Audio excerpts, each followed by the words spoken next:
Então vieram 2 prostitutas ao rei e se puseram perante ele. Disse-lhe uma das mulheres: senhor meu, eu e esta mulher moramos na mesma casa, onde dei à luz um filho, e no 3º dia depois do meu parto, também esta mulher teve um filho. Estávamos juntas, nenhuma outra pessoa se achava connosco na casa. Somente nós ambas estávamos ali.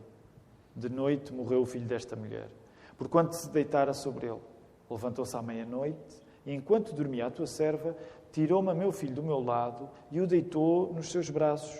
E a seu filho morto deitou-o nos meus. Levantando-me de madrugada para dar de mamar a meu filho, eis que estava morto. Mas reparando nele pela manhã, eis que não era o filho que eu dera à luz. Então disse a outra mulher: não, mas o vivo é meu filho, o teu é o morto. Porém esta disse: não, o morto é teu filho, o meu é o vivo. Assim falaram perante o rei. Ainda antes de ficarmos sentados, vamos olhar à nossa volta e saudar as pessoas, nem que seja com um aceno, com um olhar. É bom nós estarmos juntos nesta manhã. Vamos voltar até à palavra. A mensagem que vos quero pregar chama-se Resolver problemas privados em público. Resolver problemas privados em público. Quando o assunto é as falhas dos outros, nós tendemos a ser máquinas de conclusões precipitadas. Salomão, que nós temos estado a estudar há já algum tempo, foi um exemplo incrível de sabedoria ao tratar de 2 mulheres de pouca reputação numa trapalhada trágica. Ao pregar-vos este sermão, o meu desejo é falar-vos de um Salomão maior. A própria Bíblia usa esta linguagem para descrever quem Jesus é. Salomão era bom, Jesus foi melhor. E Jesus é a única solução para nós enfrentarmos os erros dos outros com graça, em vez de nos precipitarmos. Enfrentarmos os nossos próprios erros com graça. E ao mesmo tempo que temos graça, tratarmos quer os erros dos outros, quer os nossos erros com responsabilidade. E é por isso que a nossa oração nesta hora vai ser que Deus possa completar estes propósitos na nossa vida. É por isso que vamos orar agora. Deus Pai, nós estamos diante de uma história muito complicada. E nós sabemos que as nossas próprias histórias às vezes se complicam também.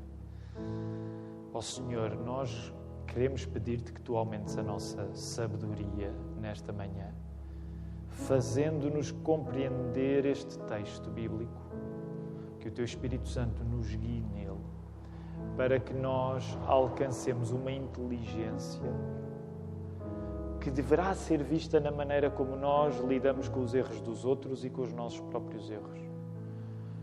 Não em conclusões precipitadas, mas em graça, porque tu nos tens tratado com graça. E isto nós te pedimos-te agora, em nome do nosso Senhor Jesus, a prova mais real e concreta do teu amor connosco. Em nome dele. Amém.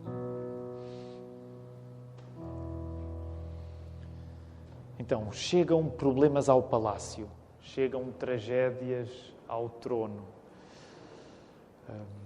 E o facto de chegarem tragédias ao trono e problemas ao palácio significa que mesmo quando nós vivemos momentos em que podemos sentir que a vida nos coroa, porque podemos dizer isso acerca de Salomão, nós terminamos a parte do episódio em que ele foi visitado por Deus em sonhos, pediu sabedoria e alcançou, e agora tudo isto vai ser testado na prática.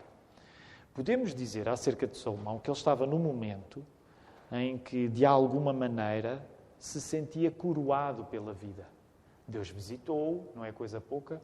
Ele pediu sabedoria a Deus, não é coisa pouca. Deus deu-lhe sabedoria, não é coisa pouca. E mesmo assim, neste momento em que Salomão poderia sentir-se muito bem, porque ele estava a viver com glória, estava a viver com riqueza, estava a viver com sucesso, mas isso não significa que ele fique isento de confusão, porque há problemas das pessoas que vão até ele. Então isto pode aplicar-se à nossa vida também. Que é até nos momentos em que tu te podes sentir mais coroado pelas circunstâncias. Não precisas de viver a glória de Salomão ou ter o dinheiro que Salomão teve. Acho improvável que algum de nós vá chegar a uma circunstância destas durante a nossa vida. Mas mesmo quando tu vives circunstâncias que sentes que de algum modo te coroam, fica sabendo que isso nunca é um antídoto para que problemas venham até ao teu palácio, para que tragédias venham até ao teu trono. E é isso que nós estamos a observar aqui. 2 mulheres de má reputação vão até Salomão para que Salomão resolva o desentendimento entre elas. Desentendimento esse que vem de uma tragédia que é a morte de um filho. Sabem, os teólogos discutem acerca disto, acerca de quem estas mulheres eram. E a maior parte das nossas traduções coloca-as, de facto, como prostitutas. Mas quando os teólogos debatem acerca deste texto, dizem que alguns teólogos dizem que elas nem sequer precisariam de ser tecnicamente prostitutas, mulheres que vendiam o seu corpo. Poderia dar-se o caso de serem apenas mulheres que eram mães solteiras e que, como mães solteiras que eram, viviam fora do plano de Deus, porque viviam sem estar debaixo da bênção do casamento. Por isso mesmo, estas 2 mulheres que vivem juntas, esse viver juntas é apresentado como um sinal de que elas não estão a viver debaixo da bênção de Deus. Elas têm um filho, cada uma teve um filho, com 3 dias de diferença, e durante uma noite, uma das crianças morre. O debate agora é saber qual das crianças morreu, visto que ambas as mães dizem não ter sido a sua. A primeira mãe acusa a outra de ter provocado a morte do seu próprio filho, inadvertidamente, mas que depois colocou o filho que tinha morrido no lugar do seu filho que estava vivo. A segunda mãe diz precisamente o oposto, como o texto nos diz. E nós estamos num pequeno episódio, mas ele é cheio de grande literatura. Há uma simplificação que o texto está a fazer para contar esta história. Há uma simplificação que o texto está a fazer em relação às personagens, para que nessa simplificação, em que parece que as personagens ficam muito simples, se expanda a própria mensagem do texto no leitor. Se quisermos colocar isto em termos literários, chama-se um quiasmo. O quiasmo aqui é um mecanismo literário em que nós temos a ação a acontecer numa espécie de zigue-zague, novamente, numa espécie de zigue-zague para que nós, que somos os leitores, andemos nesse embalo de um lado para o outro, o que diz uma mãe, o que diz a outra. A ação intensifica-se e nós sentimos-nos necessitados de que haja uma resolução do problema. Essa resolução do problema será trazida por Salomão, que ao trazer resposta para este problema zigue-zagueante, complicadíssimo, significará a solução desse problema. Esta é um pouco a dinâmica do texto e o modo como ele funciona quando nós, leitores, o estamos a ler. Salomão é colocado na difícil posição, reparem bem, de ter de arbitrar publicamente histórias privadas em conflito. E eu acho que concordarão comigo quando digo ninguém gosta de estar no lugar de Salomão. Ninguém gosta de ser colocado na posição de arbitrar publicamente 2 histórias privadas em conflito. Aliás, provavelmente a maior parte de nós não tem de o fazer com frequência, certo? E até agradecemos a Deus que não tenhamos de avaliar publicamente histórias privadas em conflito, porque essa é uma tarefa muito exigente. Ela funciona como um teste à promessa que Deus fez que ia dar sabedoria a Salomão. Que é como quem diz, ouvimos a história de Deus dar sabedoria a Salomão, agora vamos ver essa sabedoria na prática, porque ele vai ter de dar solução a um problema complicadíssimo. Hoje, nós estacionamos aí no verso 22, porque não queremos ir já à resposta de Salomão. Provavelmente uma boa parte de nós conhece a resposta de Salomão, mas ela hoje vai ficar de lado. Se Deus quiser, vamos tratar dela nos sermões seguintes. Hoje vamos ficar no limiar do problema. Portanto, antes de entrarmos na solução. Deixem-me citar rapidamente um escritor, ele não é um escritor, que eu saiba, não é um escritor cristão, chama-se Daniel Kahneman. Aliás, a rigor, ele é um psicólogo e que ganhou recentemente um prémio Nobel, o Prémio Nobel de Economia, fazendo um estudo acerca de decisões, a tomada de decisões debaixo de incerteza. Este homem, Daniel Kahneman, escreveu um livro, que é provavelmente o livro dele mais conhecido, que no inglês original se chama Thinking Fast and Slow, e que até está traduzido em português de Portugal. E se vocês forem a uma livraria, se o procurarem, provavelmente vão encontrá-lo. Eu já cruzei com este livro nas livrarias algumas vezes. Em português de Portugal está traduzido como pensar depressa e devagar. E tenho dito isto nos turnos anteriores, vou dizer agora também, ainda bem que nós somos melhores a traduzir títulos de livros do que títulos de filmes. Portanto, está razoavelmente bem traduzido, porque é isso que no inglês original diz. Então, é um livro sobre pensar depressa e devagar, e neste livro, o Daniel Kahneman defende que as nossas intuições, a maneira mais imediata de nós pensarmos acerca das coisas, geralmente as nossas intuições funcionam como máquinas de conclusões precipitadas. Foi daí que eu tirei a expressão que usei na entrada da mensagem. Máquinas de conclusões precipitadas. Isto é o que o Daniel Kahneman escreve. Porquê? Porque não somente nós podemos ser cegos em relação ao óbvio, como podemos ser cegos em relação à nossa própria cegueira. Lembram-se a primeira mensagem que vos preguei acerca deste texto do primeiro livro de Reis, no capítulo 3, estava precisamente relacionada fazia uma ligação com algumas das coisas que a psicologia moderna diz, concordando com a crítica que existe a uma certa presunção de que nós somos fundamentalmente aquilo que pensamos. Recordam-se? Falámos um pouco acerca disso. A própria Bíblia diz uma coisa que muitos psicólogos vão dizer mais recentemente nos últimos anos, que é: nós somos mais do que aquilo que pensamos. E mesmo quando julgamos que estamos a pensar muito racionalmente, não somos assim tão racionais como julgamos. Aliás, em grande parte, esta foi a crítica que Freud trouxe e que tornou dele um homem tão influente no nosso tempo. Ora, este Daniel Kahneman fala acerca de pensar depressa e pensar devagar, e ele diz que existem fundamentalmente duas formas de pensar. A primeira é a rápida, a segunda é a lenta. A primeira, a rápida, ele chama-lhe o Sistema 1, em que nós pensamos sem saber como é que esse pensamento se processou. É aquilo que nós pensamos sem pensar. E ele dá um exemplo. O cônjuge que detecta irritação na maneira do outro cônjuge falar. Eu sei que isto não acontece na maior parte das vossas casas, mas na casa da família Cavaco acontece um pouco. Que é, às vezes eu digo alguma coisa e a Ruth detecta, aponta algum problema, não tanto na mensagem que eu disse, mas na maneira como me exprimi. Não é? No casamento existe, o marido e a mulher ganham uma capacidade de, às vezes, detectar, nem tanto na racionalidade do discurso, mas na maneira como se diz algum tipo de irritação. Aqueles que casaram, talvez um dia experimentem isso. Eu e a Ruth já experimentamos há algum tempo. Não é que nós detectamos aquilo que não está propriamente expresso racionalmente, mas está na maneira como nós falamos. Deixem-me dar ainda um exemplo mais tonto. Eu descobri há pouco tempo, a nossa igreja tem feito um esforço para tornar a nossa adoração cada vez melhor. Claro que para isso ajuda o facto de, desde que o coronavírus chegou, na época do confinamento, como começámos a ter de gravar os serviços de culto, isso ajudou-nos a olhar para nós próprios, para a nossa adoração.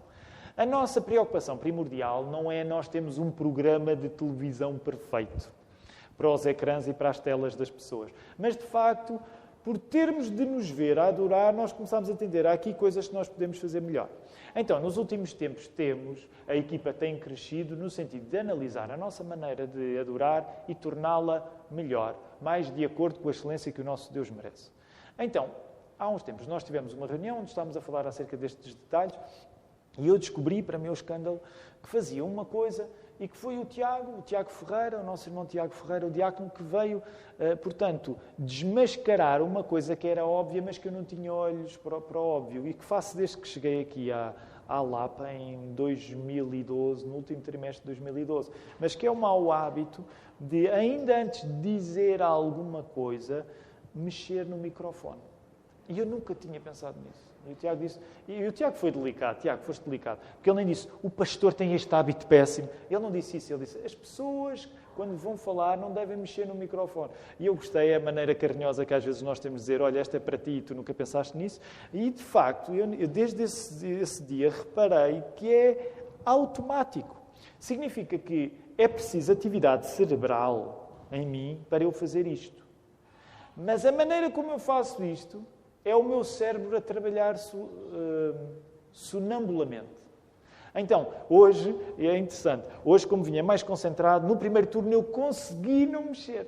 No segundo turno, que ainda por cima é aquele gravado, estraguei tudo. E mexi e dei por mim. E agora, não sei se vocês repararam ou não repararam, mas agora, quando cheguei aqui, eu ia, mas o Espírito Santo impediu-me de mexer.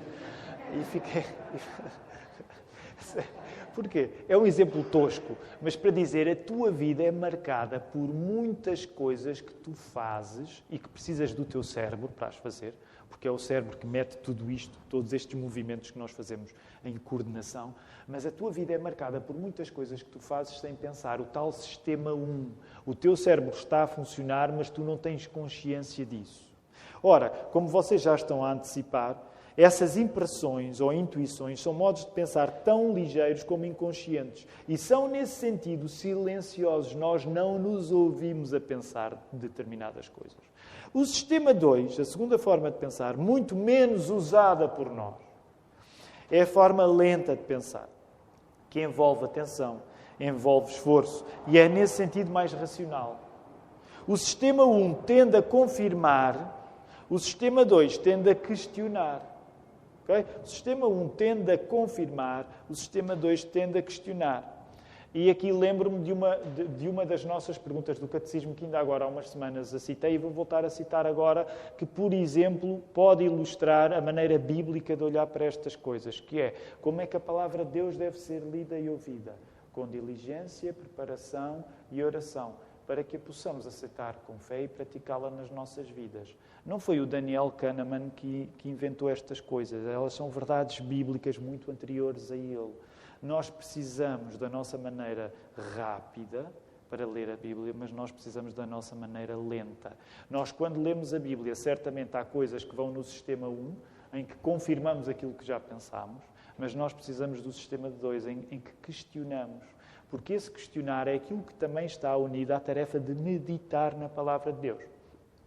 Vocês já pensaram que hoje em dia uma das nossas dificuldades, pelo menos certamente minha, está relacionada com a capacidade de pensarmos devagar sobre alguma coisa? Por exemplo, quando temos na mão não sei, já o perdi, está alguns para aí, no telemóvel. Está aqui.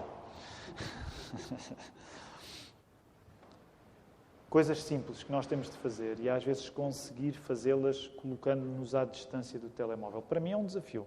Durante o sabático foi mais fácil, mas é um desafio. Porquê? Porque exige-nos pensar devagar.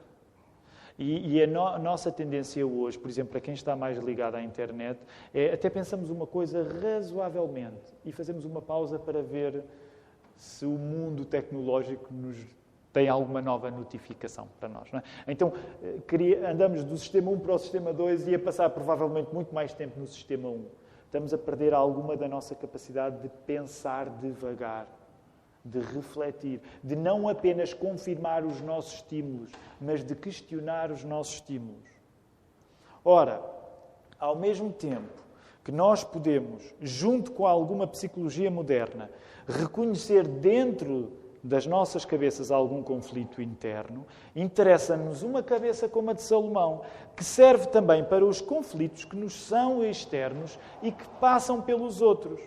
O que é que isto quer dizer? Quer dizer que a verdadeira sabedoria pede que tu reconheças os limites do teu próprio raciocínio, ao mesmo tempo que apliques o teu raciocínio ao favor dos outros.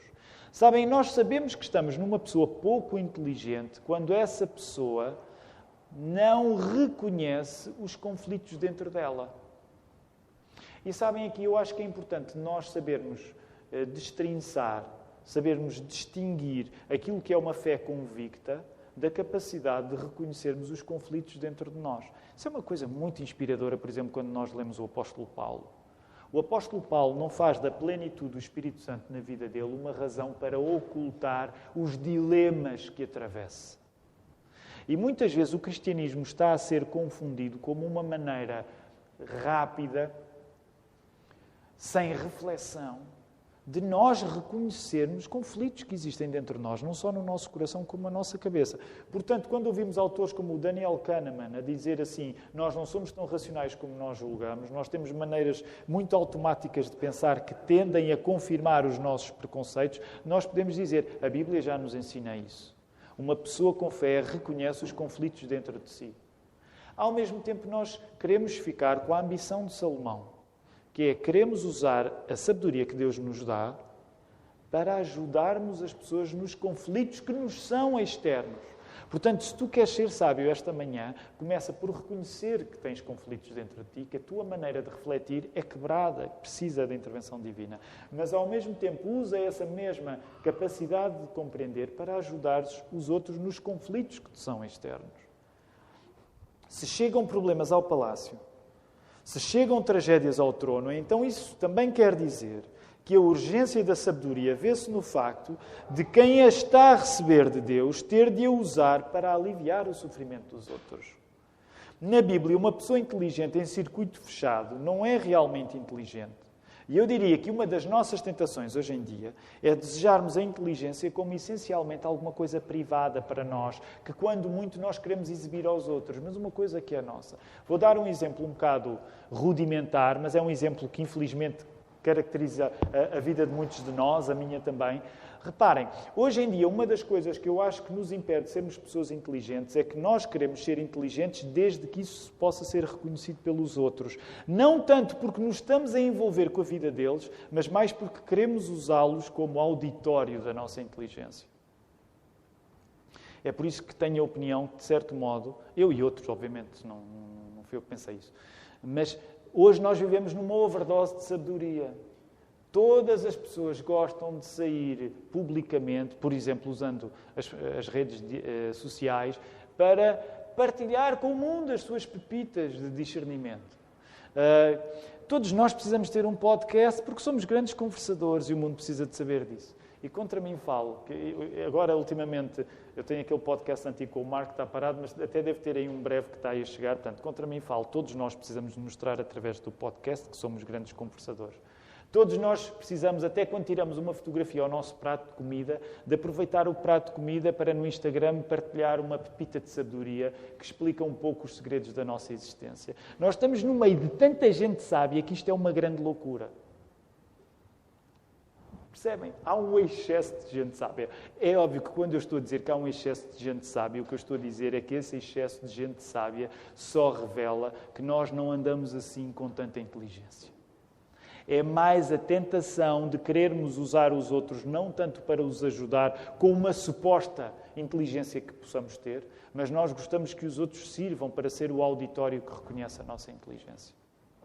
E não era bem isso que Salomão estava a fazer. O discernimento a sério é aquele que vem de Deus e que não serve para engordar a nossa lista de virtudes pessoais. É um dom que Deus nos dá para nós darmos alguma coisa aos outros também. Se o teu discernimento não serve os outros, também não serve grande coisa para ti.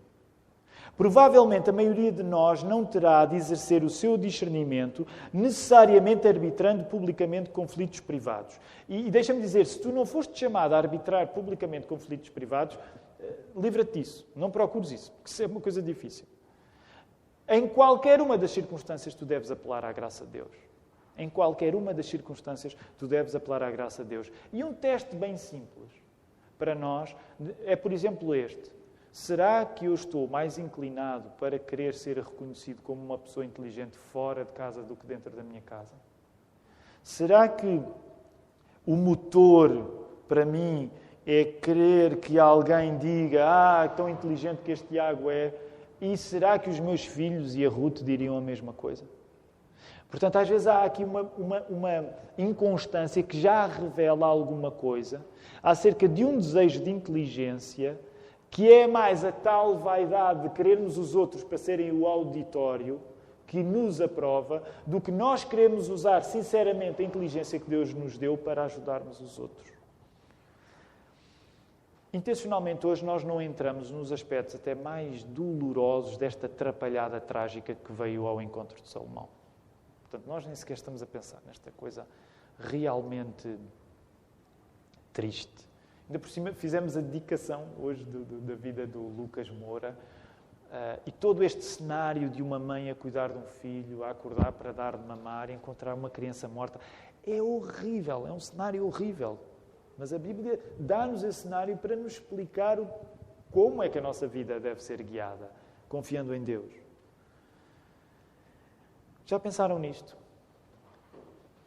Estas mulheres tão desclassificadas aos olhos dos outros não foram impedidas de trazerem a maior tragédia das suas vidas à melhor cabeça do tempo delas, Salomão. E claro que há aqui uma moral óbvia. Ninguém está excluído de, na pior circunstância da sua vida, poder ser assistido pelo juiz mais perfeito. Tu, por pior que seja a circunstância que possas viver, da mesma maneira como aquelas mulheres não foram impedidas de ir até Salomão, tu não estás impedido de ires até alguém que é maior do que Salomão. Porque é assim que a Bíblia descreve em Mateus 12:42, o nosso Senhor Jesus, aquele que é maior do que Salomão. Se Salomão deu o corpo a essa oportunidade graciosa de atender mulheres que viviam as piores circunstâncias e que tinham a pior reputação, por que razão é que Jesus te excluiria a ti de, nas piores circunstâncias, poderes ser valido por Ele? O Salomão sábio, que como nós sabemos não foi sábio até ao fim, serve para nos satisfazermos num Salomão que foi sábio até ao fim, chamado Jesus. Sabem, a Bíblia descreve, na segunda carta de Paulo a Timóteo, capítulo 4, versículo 1, a Bíblia descreve Jesus como a pessoa que um dia terá de resolver publicamente todos os problemas privados de todas as pessoas que existiram. Jesus é aquele, diz a palavra, e nós recitamos essa verdade no credo apostólico, é aquele que virá para julgar os vivos e os mortos. Agora faz o contraste entre Jesus e ti próprio. Porque muitas vezes nós somos as tais máquinas de conclusões precipitadas acerca dos outros. Temos a atitude completamente contrária à de Jesus. Porque Jesus deu-se pacientemente, não para condenar o mundo, mas para salvá-lo. E a nossa tendência natural é precipitar-nos a julgar e a condenar os outros. Pensa nisto. Muitas vezes acontece na minha vida e certamente acontecerá com a tua também. Muitas vezes tu ouves acerca de uma má notícia de alguém, pode ser mais ou menos teu amigo, e há alguma má notícia acerca da vida desta pessoa e há alguma voz em ti que diz: eu já estava mesmo a ver que isto ia acontecer. Agora repara, eu não quero negar que há maneiras tão tontas, com tão pouco discernimento de viver, que já adivinham que alguma coisa má vai acontecer no futuro. Porque nós, como temos falado, pagamos muito as consequências dos nossos erros aqui. Mas o que interessa agora contrastar não é tanto nós querermos ser consequentes com o mal que fazemos, para corrigi-lo em bem. É a facilidade com que nós temos de nos dissociar dos problemas dos outros. E dissociamos-nos pensando assim: ele não está a ter mais do que merece. E se Jesus tivesse a mesma atitude, nós hoje todos estávamos perdidos. Porque todos estaríamos apenas à espera da consequência dos nossos erros. Mas o Senhor tem-nos tratado com graça, tem-nos tratado com misericórdia, tem-nos tratado com amor. Nós somos chamados a responder como Jesus fez connosco. Não na medida em que nós nos podemos salvar, não na medida em que nós podemos salvar os outros. Tu não te podes salvar a ti próprio e tu não podes salvar os outros. Mas da mesma maneira como Jesus te alcançou, tu vais querer ser sensível aos conflitos dos outros, para participares nesse processo de salvação graciosa que já foi estendido a ti. Nós somos chamados publicamente a atender aos problemas privados dos outros, no mesmo espírito de graça que nos perdoou e que nos responsabiliza. E é isso que nós vamos levar agora ao Senhor em oração. Podemos ficar em pé.